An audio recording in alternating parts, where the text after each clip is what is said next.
What's up everyone, this is FP Sticks. I'm still on vacation, but in today's video we are running PANGORO in Ultra League. This is like the spiciest, most fun Pokemon I think I've ever run in Ultra League before.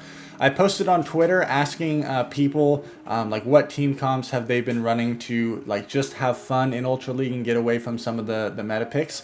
And a couple people suggested PANGORO, and so I kind of threw together this team. PANGORO has the same typing as Scrafty, fighting and dark, so you're double weak to charm, you're weak to fighting, and so I put Jellicent and Nidoqueen in the back to help cover PANGORO's weaknesses here. But PANGORO absolutely went insane against a lot of these team comps. You have play against a lot of the matchups that Scrafty has play against, only your charge moves hit really hard. You have play against Walrein, Registeel, Trevenant, you're neutral against Swampert, and you have play against Giratina as well. So it really has a lot of great coverage against some of the top meta Pokemon that you end up seeing in the Ultra League. So let's jump right into these battles. This Talonflame is boosted. They threw right as I was receiving the energy there, so well played on their part. I'm going to throw my Poison Fang here at good timing, and they end up shielding that first move. Maybe they're concerned about a potential Stone Edge, but they go straight for Brave Bird. I'm going to throw 2 more jabs and then throw another Fang. They are very debuffed at this point, and they end up shielding. They really want to preserve this Talonflame for my PANGORO, but because they're so debuffed, I'm thinking that I should be able to snarl this thing down and take out that Talonflame. Good game there. Alright, PANGORO into Walrein. Pretty decent matchup here, but the ice moves still hit for neutral damage, so you do have to look out for that.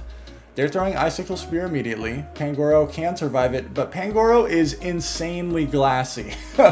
I go for a Night Slash bait here, and this is pretty dumb. I should have just went straight for the close combat because they don't even respect the nuke, and so now I'm forced to shield here. This was one of my first battles playing with PANGORO, so I was still kind of getting the feel of how this Pokemon felt to use. I'm going to go for another Night Slash bait here. I do get a shield, and now I'm going to go for the close combat and see what they want to do. They end up double shielding so they can win the lead. That's fine. I need to guarantee that my Jellicent is able to get aligned with this. Now I am running Ice Beam on my Jellicent, so I have at least some more neutral play against like a Scrafty or an Obstagoon. I can't believe my opponent Icicle Spear baited me on that move. That was such a bold play, but they're able to land the Earthquake. Nice play. I'm really hoping that my Jellicent is going to have play against whatever they have in the back. So I throw the Shadow Ball. And out comes the Cresselia. Okay, if this Cresselia does not have Future Sight, then Nidoqueen is looking pretty good. I land the Shadow Ball, and then I just go straight into Nidoqueen, and they have a Swampert in the back. That's like the worst case scenario, unfortunately. But Walrein, Swampert, Cresselia, very strong trio that my opponent has there. Now, because my Nidoqueen has pretty terrible IVs, it's really not XL at all. It's a hundo. I do not tank that Hydro very well at all. Down it goes. They're going to be able to get to an Earthquake here, and they're going to be able to clean up that game. Well played to them. I should have just immediately close combated with my PANGORO and preserved it. Scrafty in the lead, kind of a core breaker. So I'm going to stay in.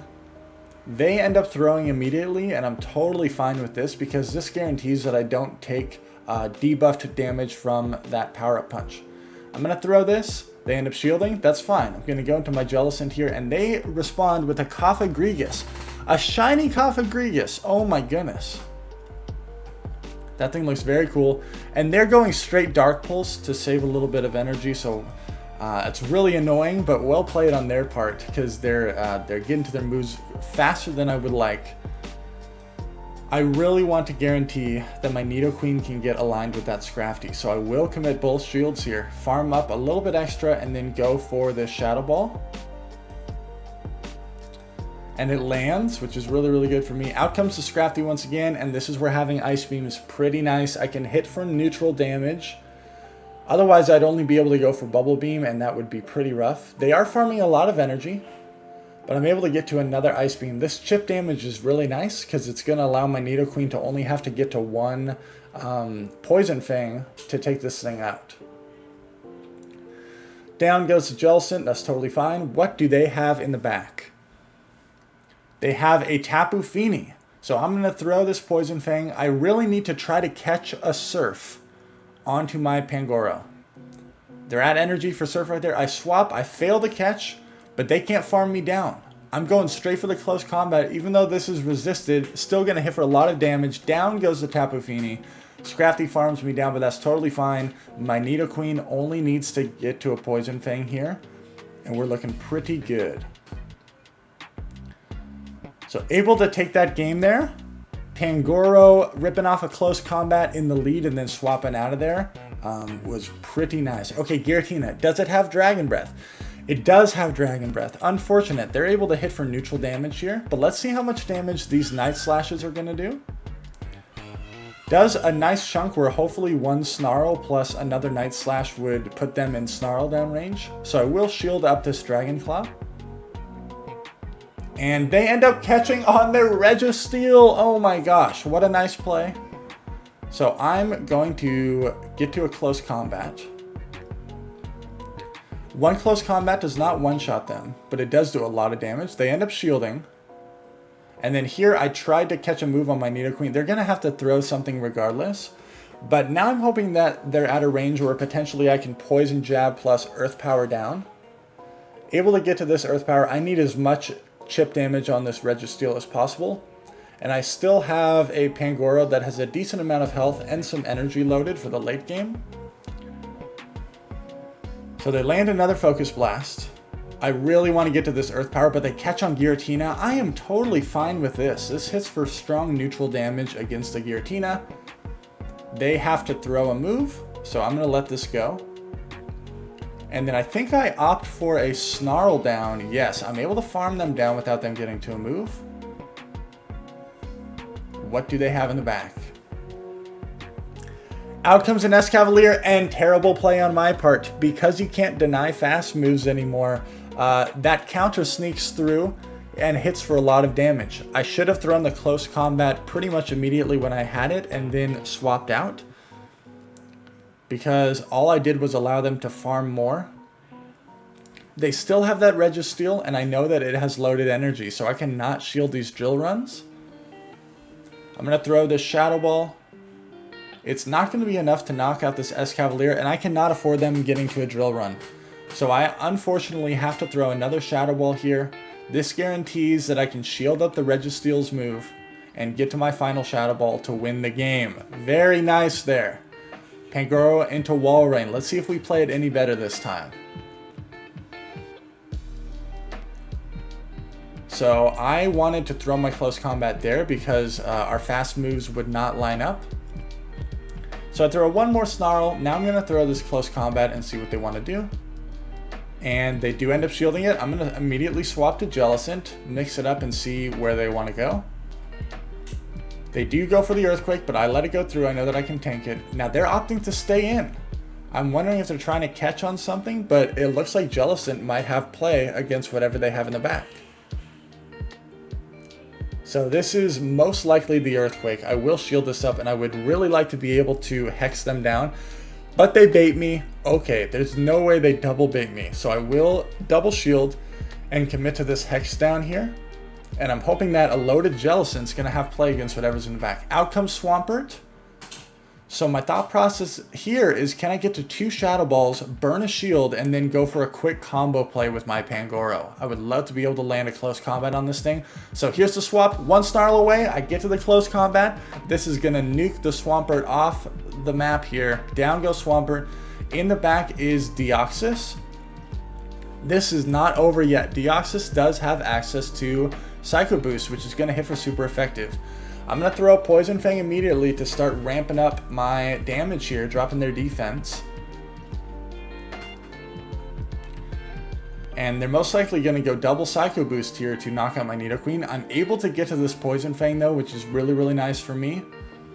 Every time they Psycho Boost, they do drop their attack. I thought about catching that Psycho Boost on my Jellicent right there, but they cannot farm me down. They have to throw another Psycho Boost. How much energy do they have here?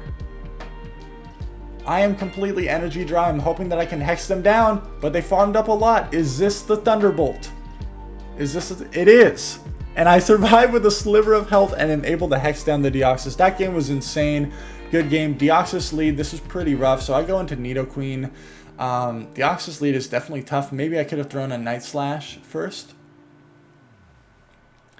But out comes Walrein. This is not good at all. They have very solid responses to all of my Pokemon so far. They're already kind of double weak to Jellicent though, so I'm getting a bad feeling about this. I'm thinking that there might be a Registeel in the back. They're able to farm me down. Really unfortunate. I think I end up going Jellicent here, because I can safely hex them down. I might shield this, anticipating the big move. Yep, they're not going to be able to get to another Earthquake most likely, so I can let this go.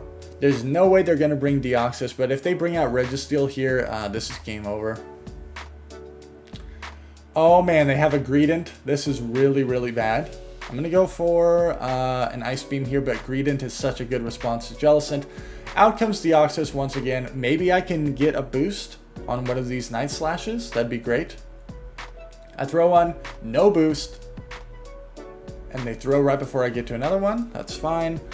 I do shield it up. It is a Rock Slide that would have been resisted, so I'm anticipating that they don't have Thunderbolt. Throw another Night Slash there, and they're able to get to this move. If it's a Psycho Boost, I should survive. It's single resisted.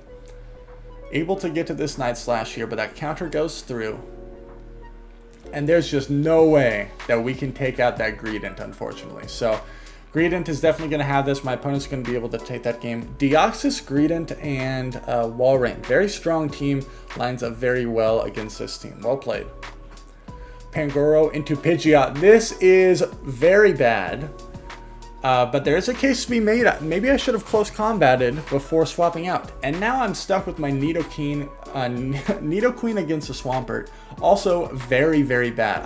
By some miracle survive that Hydro Cannon from the Shadow Swampert. I'm able to get to Earth Power, and I do get a shield, but PANGORO is not going to appreciate the Hydro Cannons from this Shadow Swampert at all. This is going to be kind of rough.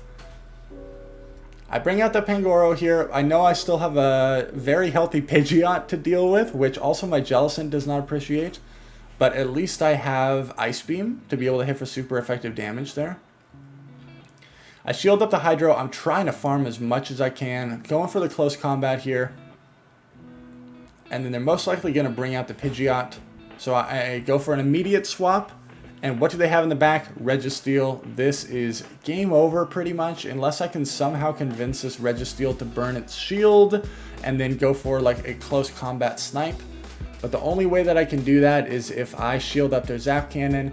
And at this point, they're recognizing that their win condition is just saving their shield for Pidgeot, because it has play against my Jellicent and the PANGORO.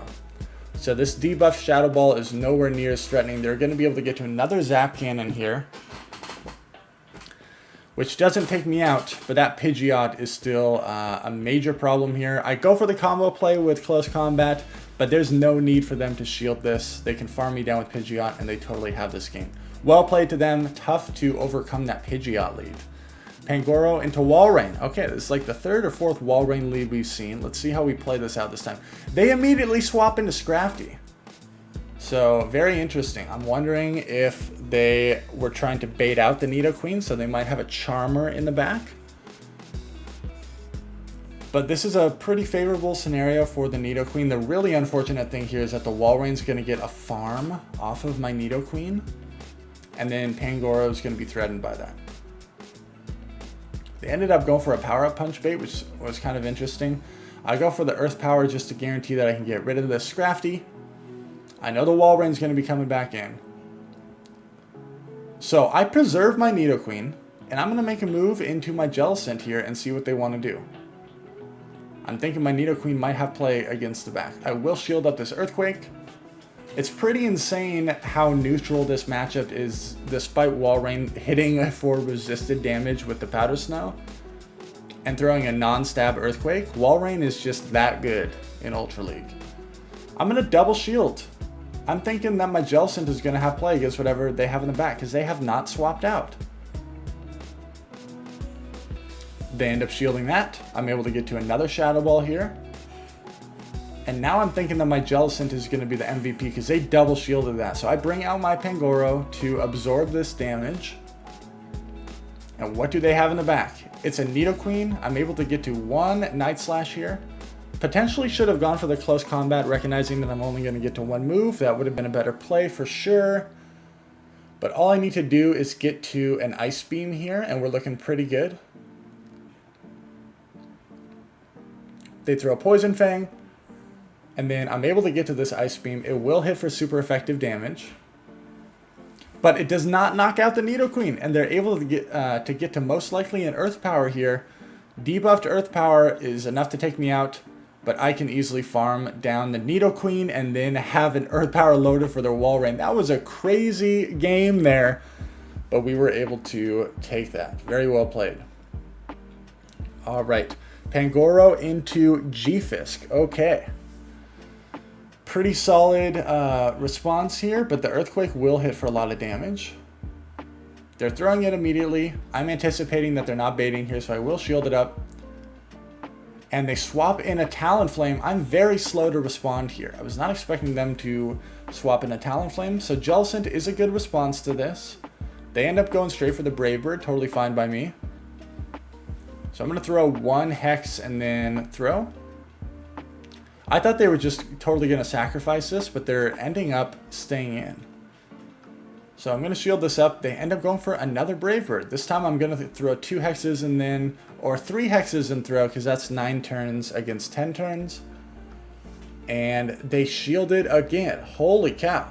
They end up swapping back into the G-Fisk. I'm going to go straight for the close combat here. Look how much damage this does. Oh my goodness. Probably could have gone for the Night Slash here, but I got worried that it might not KO. So I go for double close combat. Boom. Down goes the G-Fisk. Out comes the Talonflame once again. And they're going to be able to Flame Charge me to knock me out. That's fine. I have energy loaded on my Jellicent. But it's really going to come down to what's in the back. I farm up a little bit more. And what do they have in the back? They have a Cresselia.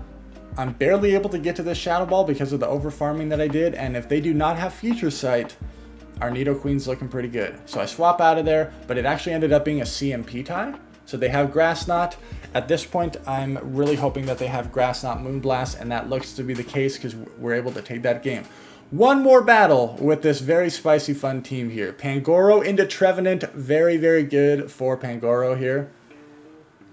This is the match where Pangoro absolutely goes off against this team. So they throw a neutral Seed Bomb, totally fine. I'm going to throw a Night Slash here and see what they want to do. They end up shielding the first Night Slash, so I'm going to throw immediately. I have yet to get a boost with Pangoro, which is very unfortunate. I'm at another Night Slash, so I will shield up this Seed Bomb here. And then they go for a really nice catch on Drapion. Okay. That's fine. Because shields are down, I bank energy and then I swap to my Nidoqueen. But look at this. They're running Aqua Tail, and which is not good for Nidoqueen at all. But I just need to be able to get to this Earth Power. They don't even throw a move. They over-farmed. So this Earth Power lands, does a lot of damage. They bring out the Trevenant again. And they have completely lost track of my energy here. I'm able to get to another Poison Fang, which doesn't knock out the Trevenant, but it is so low that I'm really hoping Pangoro can just sweep their back line. That'd be amazing. Out comes a Skuntank, and it's looking to be the case.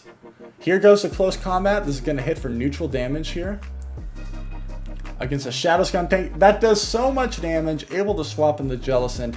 And this is where having Ice Beam is nice. I'm going to be able to hit for neutral here. And then I can easily handle that Trevenant when it comes back in. Thank you all so much for watching. Hopefully you appreciate this content. If you do, make sure to like, comment, and subscribe. Best of luck in your battles, and I'll see you in the next video.